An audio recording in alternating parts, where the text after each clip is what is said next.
साथियों, मैं देख रहा हूँ कि बहुत दिनों से भारत के अंदर एक जो महाराज बने हुए हैं, जो बाबा बने हुए हैं, जो चमत्कारी बने हुए हैं, उन लोगों ने तो जैसे कि ठेका ले रखा है कि पूरे भारत को हमने शिक्षित करना है, पूरे भारत को हमने समझाना है। और ये ठेका इन लोगों ने आज से नहीं ले रखा है, ये ठेका इन लोगों ने पिछले 2000 सालों से ले रखा है।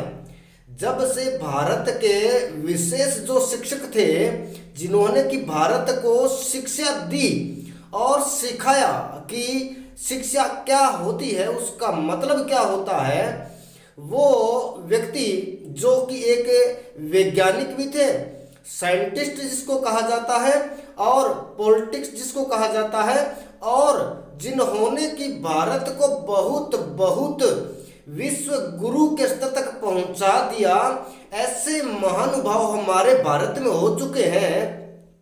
और जब आज उनको यहाँ भारत में जैसे कि लगता है कि कोई पूछने वाला नहीं है, तो ये जो बाबा ढाबा जो लोग बैठे हुए हैं, इन्होंने ठेका ले रखा है कि अब हम समझाएंगे सारे भारतवासियों को कि शिक्षा क्या होती है। अब इनसे पूछने वाला हो कोई कि आप लोग तो भाई एक ही भाषा में बात करते हो कि हम तो संस्कृत में ही बात करेंगे, तो ये बताइए कि जब संस्कृत में आप लोग बात करोगे तो हमारे लोग कैसे समझेंगे, क्योंकि हम तो हमारी आम भाषा में बात करने वाले लोग हैं, हम तो हमारी आम भाषा को समझने वाले लोग हैं। तो फिर क्या कारण है कि आप लोगों की संस्कृत भाषा को हम लोग समझ पाएंगे, जो कि पिछले 2000 सालों से नहीं समझ पाए हैं, तो आज कैसे समझ पाएंगे। इन लोगों ने जैसे कि विभिन्न प्रकार के शास्त्र रच लिए, विभिन्न प्रकार के ग्रंथों को रच लिया, और ये लोग बन गए महाज्ञानी, महापंडित, और ये बता रहे हैं कि कैसे भारत है और कैसे भारत को चलना चाहिए। मेरा इन लोगों से ये प्रश्न है कि कृपया आप हमें ये बताइए कि भारत कैसे चलेगा। भारत ऐसे चलेगा कि एक व्यक्ति, भारत ऐसे चलेगा कि एक व्यक्ति मुंह से पैदा हो जाता है, एक व्यक्ति भुजाओं से पैदा हो जाता है, एक व्यक्ति जांघों से पैदा हो जाता है, और एक व्यक्ति पैरों से पैदा हो जाता है, और वो भी बिना किसी स्त्री के, सिर्फ पुरुष से ही पुरुष पैदा हो रहे हैं, पुरुष से ही स्त्रियां पैदा हो रही हैं। ऐसा कौन सा कारण है कि एक ही पुरुष से सब पैदा हो रहे हैं, और वही ज्ञान बांटा जा रहा है पिछले हजारों सालों से। अरे भाई, अब बंद कर दीजिए इस ज्ञान को बांटना, क्योंकि समझ चुका है भारत कि ये ज्ञान ज्ञान नहीं है, ये गप है, और अब ये गप चलने वाली नहीं है। मैं भारत का एक आम नागरिक होने के नाते मैं इन सभी बाबाओं को और महाराजाओं को ये समझा देना चाहता हूं कि कृपया आप लोग शास्त्रों का सही विवेचन कीजिए, शास्त्रों की सही बात को बताइए। फालतू के अड़ंगे अड़ाने की जरूरत नहीं है। क्यों नहीं है? क्योंकि अब पढ़ने लगा है भारत, और अब आगे बढ़ने लगा है भारत, अब पूरे विश्व में अपनी पहचान बताने लगा है भारत। बस यही समस्या है इन लोगों को कि अब पूरा भारत कैसे पढ़ने लग गया।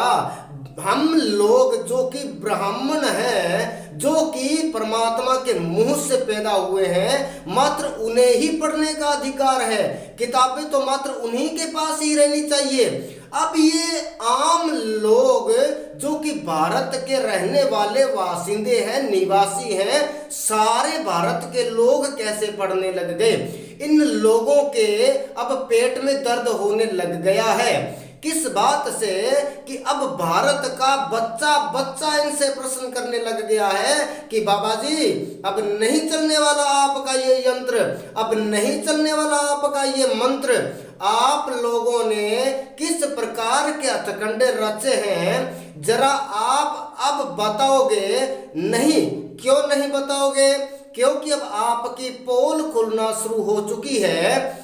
आपने सबसे पहले वेदों में बखान किया कि वेदों के अनुसार चलना चाहिए, वेदों की तरफ लौटिए, और जब आपके वेद बेकार सिद्ध होने लगे तो आप लोगों ने पुराणों का सहारा ले लिया, और अब जब पुराण भी आप लोगों के बेकार सिद्ध होने लगे तो आप लोगों ने क्या कर लिया कि हमारे जो भारत के मूल जो लोग हुए हैं, जो कि जिन्होंने की अपनी कड़ी मेहनत से, साधना से और अपने कार्य से अपनी सारी एनर्जी को, अपनी सारी पावर को व्यवस्थित करते हुए सही जीने की राह दिखा दी है, तो फिर आप लोग उन्हीं हमारे महापुरुषों को अपने इन पुराणों के अंदर, अपने इन किताबों के अंदर भरते जा रहे हो और उन्हें बनाते जा रहे हो क्या कि ये लोग भी हमारे ही तरह से